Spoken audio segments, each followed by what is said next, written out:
So these things are called wall cord covers, and I was really surprised at how easy they are to use. I just wanted to cover up this power cord right there, and that is it right there. Let me show you how this works.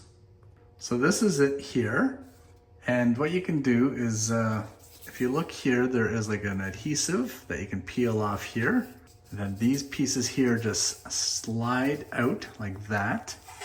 And you're gonna pull the whole thing off. Let's do it in the mirror, it's a lot easier. So as you can see, it just slides off like that. So you're gonna tuck your cord in here, and you're gonna remove the adhesive on the back, and you're gonna place it wherever you might need it, for there, for example. And when the cord is inside it, you just gotta slide the cover back on, like that.